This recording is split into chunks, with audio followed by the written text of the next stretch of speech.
Good morning. It's good to be back. We're going to be going through 2 Samuel chapter 6. Before we do them, we'll open us up in a quick word of prayer.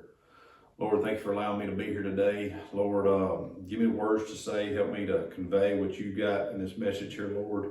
Help me to honor and glorify you as I go throughout this week. In your name, amen. Okay, so last week in chapter 5, we saw David be crowned king of all 12 tribes. We saw him take over Jerusalem, make Jerusalem the capital, and there was some mention of the Philistine wars where he defeats the Philistines. And in those, there's a couple of key things that are said and related to, we'll go back, chapter 5, verse 19. David inquired of the Lord, and this was after the Philistines had attacked. And then they defeated them. And then in chapter 23, they attack again, and David inquired of the Lord again. And they had attacked in exactly the same place, Rephaim, I believe I pronounced that right. And the important thing to realize is David he had learned from being in the wilderness to always ask the Lord what's the next step, where to go. We're going to see that he makes a mistake here, or that he doesn't do that in this case, and it causes him some problems. So chapter 6 is about the ark being brought from Kirith Jearim to Jerusalem. And the ark is supposed to be in the tabernacle, right? It's supposed to be in the Holy of Holies in the tabernacle. And it hadn't been there for about 75 years, since the time when Eli was the judge and the priest. In 1 Samuel chapter 4, the ark was lost. The Philistines got it. The Philistines returned it later. And then through chapters 5 and 6 and 7, it ends up in Kirjath Jearim at, I believe, at Dinabab's house. Now David is at a point where he wants to bring it back to bring it to Jerusalem. He wants to make a tent or a tabernacle there. Now, eventually it does get there. We'll see in today's story. But David never brings all of the furnishings from the tabernacle at Shiloh. That only occurs whenever Solomon builds the temple later. So, just to note, we're also going to be looking at, in addition to 2 Samuel chapter 6, we're going to be talking about Chronicles. I believe it's 1 Chronicles. Let me make sure. We're going to be in 1 Chronicles chapter 13, and we'll read some from 13, some from 16 and 15. So it's the same story from two different perspectives. So here we go.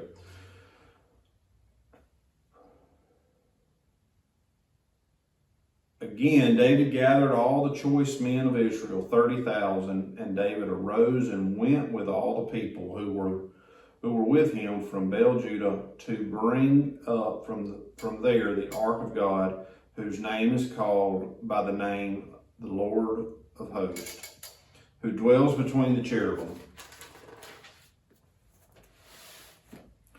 So they set the ark of God on a new cart and brought it out of the house of Abinadab, which was on the hill, and Uzzah and Ahio, the sons of Abinadab, drove the new cart, and they brought it out of the house of Abinadab, which was on the hill, accompanying the ark.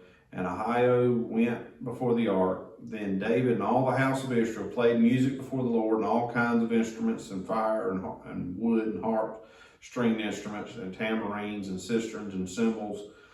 But they came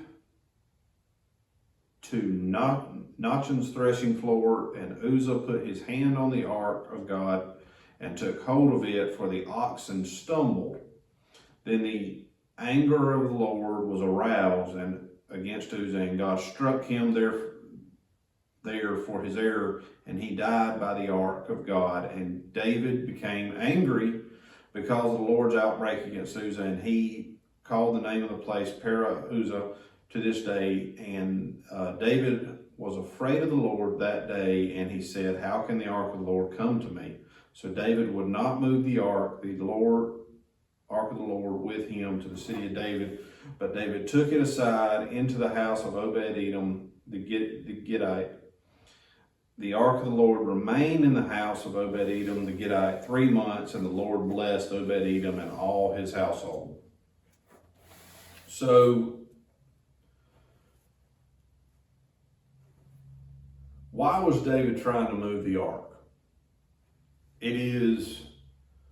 We know that David intended to build some type of a temple, right? He wanted to build a temple. Later Solomon does build it. But David's heart was to make a place for God. So David had the intentions, to bring the ark there, and those were good intentions. He wanted to honor the Lord in doing so, right? He wanted to build a temple. There probably was some political advantages to it as well. It probably made sense that we try to recenter God at the center of the nation and unite the tribes, one nation under God. Now, I'm going to start reading some verses here from 1 Chronicles it's the same story, but there's some different, it's from a different perspective. And so we'll see some things that we didn't really see in 2 Samuel. We'll start in just verse 1, 2 Chronicles chapter 13. Then David consulted with the captains and thousands and hundreds, and with every leader, and David said to all the assembly of Israel, if it seems good to you, and if it is the Lord our God, let us send out to our brethren everywhere who are left in the land of Israel, and let them and the priests and the Levites who are in the cities and their command, that they may gather together to us, and let us bring the ark of God back to us, for we have not inquired at it since the days of Saul. And then all the assembly said that they would do so, for the thing was right in the eyes of all the people. That verse is pretty important. It doesn't say anything about God, right? It just says right in the eyes of the people. So David gathered all Israel from Shur in Egypt to as far as the entrance of Hamath, to bring the ark from Kirjath Jearim. So David has gathered, he's united the people around this idea. The people are excited about it. The people are enthusiastic about it. This is probably, in terms of a unity situation, probably as good a thing as could happen after the David's crowning, because there have been so much problems for the last 10 years when David and Saul were alive. There's just one problem. There's no mention in Chronicles or in 2 Samuel where David does what he did back in chapter 5, where it says David inquired of the Lord, right? So in Numbers chapter 4, God laid out how the tabernacle was to be moved, how the furnishings were to be moved, how the ark was to be moved. And so that was not used. David may not have known, David may have chosen to ignore, but they chose to use a new cart, but the only time that we have where the ark was moved on a cart was when the Philistines returned it to the Israel. And so they chose to move the ark the same way that the Philistines had, or the pagans had. And so they're not following the guidelines that God has laid out. They're not doing it in the way that God intended, and they haven't consulted God on whether or not they should bring the ark. Now, God allows them to end up bringing the ark, so if David had consulted God, he would have likely guided him in the right direction on how to bring it. Kind of the way, if you go back to last week's lesson, there's two battles, and God guides the battle plan in two totally different directions. One was to go up and God went before them, and the other was to go around behind them and hide in the mulberry trees and come and basically ambush them. Why God chose to do that, we don't know. But God wanted David to allow him to guide him. And here we don't see that, and that's what cost Uzzah his life. Now, there's no mention, additionally, Wiersbe brought up, there's no evidence that Abinadab and his sons are Levites, or that they were qualified to be moving the ark. And so, what does all that mean? God's work, this is a quote from Wiersbe, God's work must be done God's way in order for God's blessings to occur, right? We have to realize that God doesn't change. God doesn't mold himself to the culture. God is always God. He's always the same. And we have to follow his way, follow his guidance in order to get his blessings. And so I'm going to read, I've got a couple verses here from Numbers that are worth going back and reading. I mentioned them, but this is Numbers chapter 1, verses 51. And when the tabernacle is to go forward, the Levites shall take it down, and when the tabernacle is to be set up, the Levites shall set it up. The outsiders who come near shall be put to death. That was chapter 1, verse 51. Let's go to chapter 4, verse 15. Yeah. And when Aaron and his sons have finished covering the sanctuary and all the furnishings of the sanctuary, when the camp is set to go, then the sons of Kohath shall come and carry them, and they shall not touch any holy things lest they die. These things are in the tabernacle of meeting, which is in the sons of Kohath to carry. Verse 20, but they shall not go in to watch the holy things are being covered lest they die. The stories of that, those verses would have been known for, I believe, and Wiersbe believes as well, that would have been something they would have known. They would have known not to touch the ark. So it kind of comes to this, we're moving it with a cart. Uzzah touches it. They're not giving it they're not using God's method. They're not giving it the respect that it deserves. And we see in the Bible several times when we have these new eras in biblical history, when things are changing, that God reminds the people, he's still God.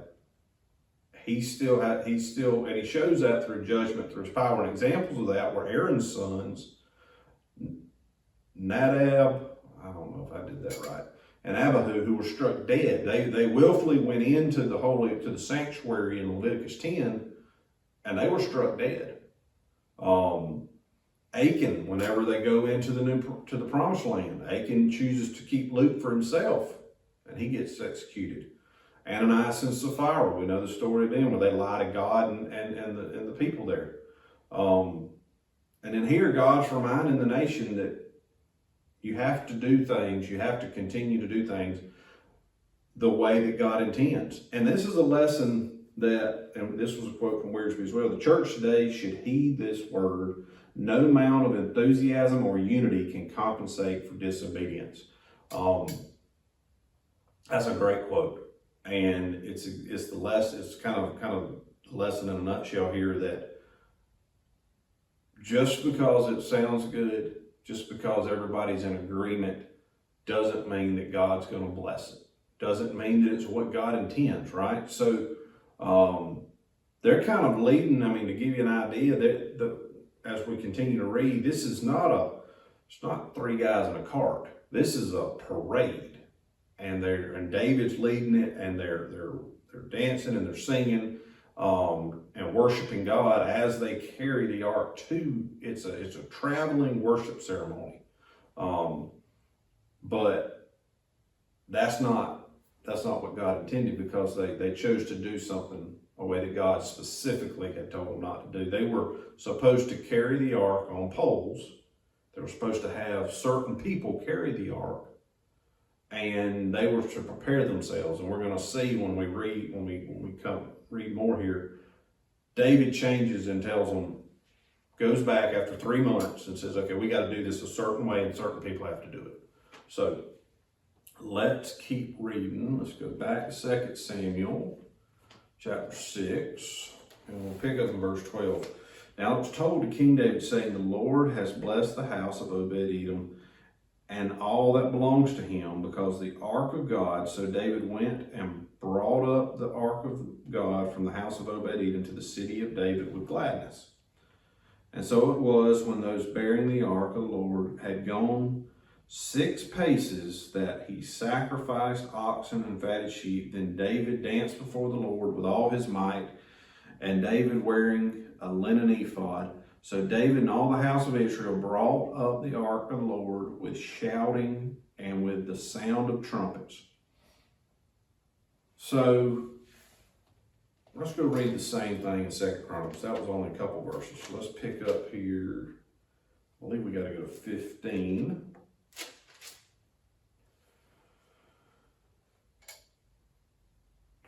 David builds a house for himself in the city of David and prepared a place for the ark and pitched a tent for it. Then David said, no one may carry the ark of God but the Levites, for the Lord has chosen them to carry the ark and to minister before him forever. And David gathered all Israel together at Jerusalem to bring up the ark and the Lord to it in its place, which he had prepared for it. Then David assembled the children of Aaron and the Levites, the sons of Kohath, Uriel the chief, and he lists off. It gives a listing of the Levites. And so let's go on down.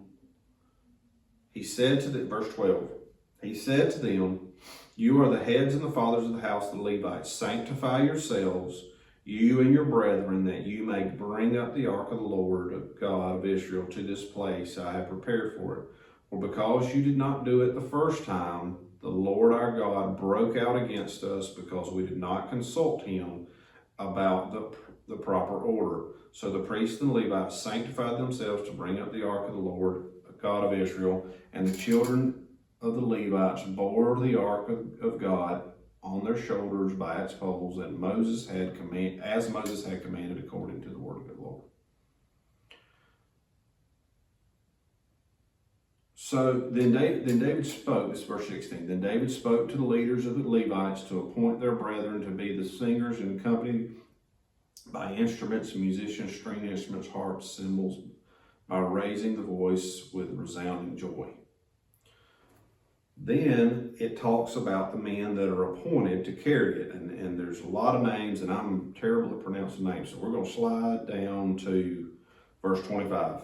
So David, the elders of Israel, and the captains over the thousands went to bring up the ark of the covenant of the Lord from the house of Obed-Edom with joy.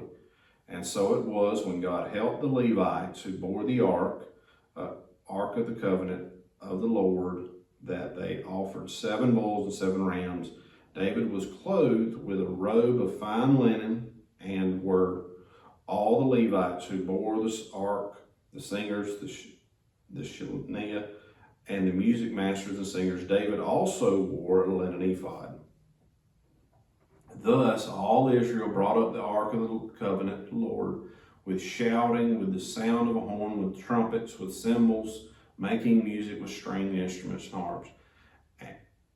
And it happened, as the ark of the covenant of the Lord came to the city of David, that Michal, Saul's daughter, looked through the window and saw King David whirling and playing music, and she despised him in her heart.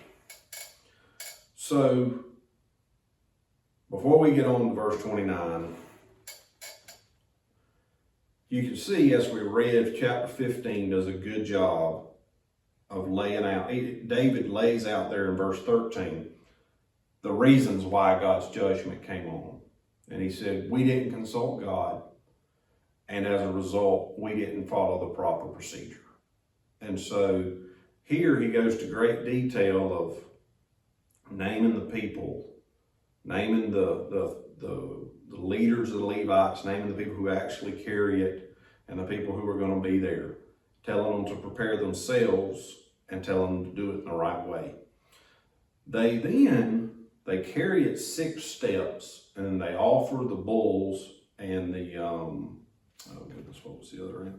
They offer sacrifices. And then they know that God's blessed them, and it says that God even helps them. So they begin then to come on. And this verse 28 kind of describes this, what I would say is the rolling, not with a cart obviously,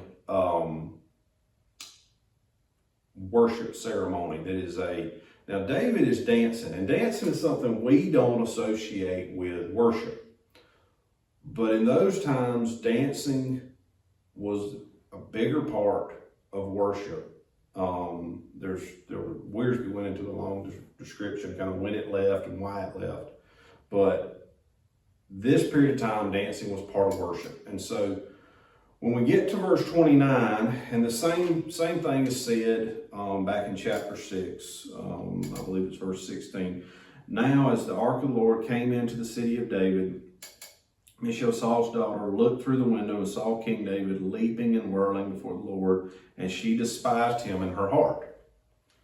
So, why is she upset with David? Now, I'm going to keep reading, and let's keep reading in chapter 6 and finish the chapter, and then we'll kind of break that up. So they brought the ark of the Lord and set it in the place in the midst of the tabernacle. Then David erected for it. Then David offered burnt offerings and peace offerings before the Lord. And when David had finished offering burnt offerings and peace offerings, he blessed the people in the name of the Lord God of hosts. Then he distributed among the people, among the whole multitude of Israel, both the women and the men, to every one a loaf of bread, a piece of meat, and cake, and raisins. So all the people departed, every one to his house. Then David returned to bless his household. And Michal, the daughter of Saul, came out to meet David and said, "How glorious was the king of Israel, or was the king of Israel today, uncovering himself in the eyes of maids and his servants, as one of the base fellows shamelessly uncovers himself." She accuses him of not wearing enough clothes and uncovering himself because of the way he's dancing, because of what he's wearing. Well, there's more on that in the Chronicles verses we'll go back and read. But that's what she's accused him of. Now, thing to note there, she's calling him the king of Israel, not David. The verses are referring to her as the son of Saul, or daughter of Saul. So they're obviously it's kind of a cold way to refer to one another, but this goes back to she's one of multiple wives, and we talked about last week how that was not God's plan for David, not God's plan for the king. But nonetheless, it's that problem. We see it starting to bubble up here. Verse 21, so David said to Michal, "It was before the Lord who chose me instead of your father and all his house to appoint me ruler over the people of the Lord, over Israel. Therefore I will play music before the Lord, and I will be even more undignified than this, and will be humble in my own sight. But as for the maidservants whom you have spoken, by them I will be held in honor." Therefore Michal, the daughter of Saul, had no children to the day of her death. So if you go to 1 Chronicles chapter 15, verse 27, David was clothed with a robe of fine linen, as were all the Levites who bore the ark, the singers and the cherubim, the music and master singers. David also wore a linen ephod. So David is wearing two robes. Wearsby talked about how this had to do, he's wearing a royal robe and he's wearing a priestly robe, and that's a picture of Christ because of those two robes. It's also important related to the issue that Michal brings up. He didn't expose himself. There's no evidence of that. There's no judgment that occurs. David is worshiping God and celebrating God and the ark being brought to Jerusalem. So why is she upset? If we go back to 1 Chronicles chapter, let's see here, I believe it's 13, verse 3, there's a reference to since the days of Saul, the ark. So maybe she was upset about something he said there. Maybe we don't know why she's upset exactly, but there's also in both of those verses, the minute she saw him celebrating God is when she was upset. And so the exposing himself thing seems more like an excuse for being mad.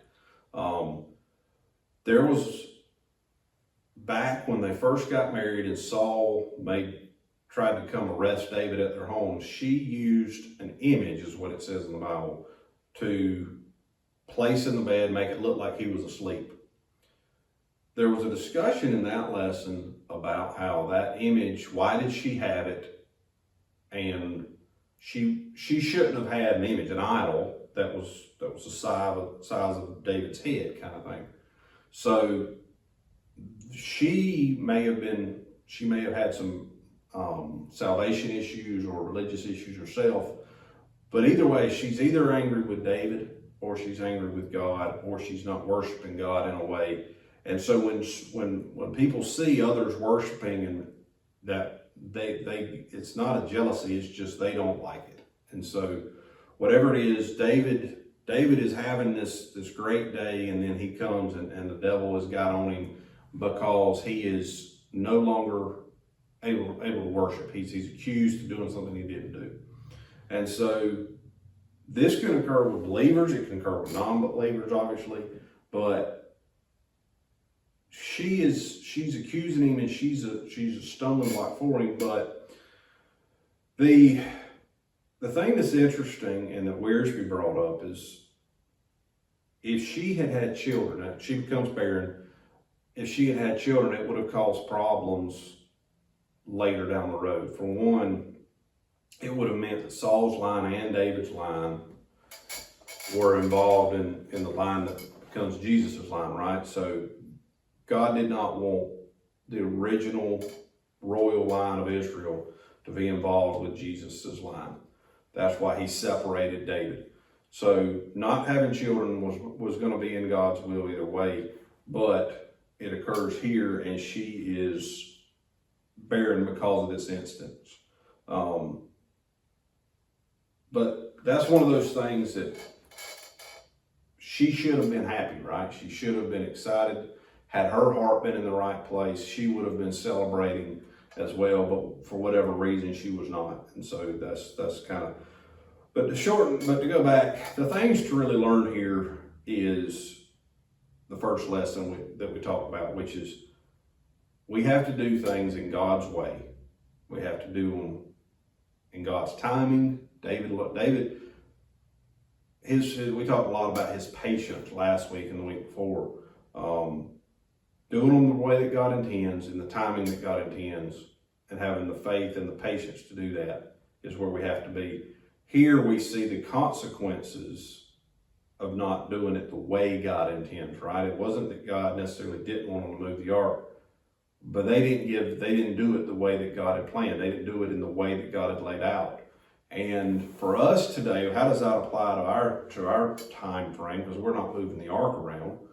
Well, God has laid out how people get saved, right? He's laid out how we are to worship, and we have to follow those things and ask God to bless it. And so we need to evaluate: are we going to God and asking Him, are we doing that the right way? And I think a lot of times when people are witnessing, I know I've been guilty of thinking I'm trying to talk this person into that. I'm never trying to I can't talk someone into getting saved. God has to convict them in a way. So when you're sharing your faith, it's about allowing God to work, not about your skill and your knowledge. And I think that's an example of how we get confused, and we want to do it a certain way. But we need to allow God to guide us. That's the way that we will see God work, not through our own skill and our work. That's all I've got for today. We'll see you on Sunday. Have a good day.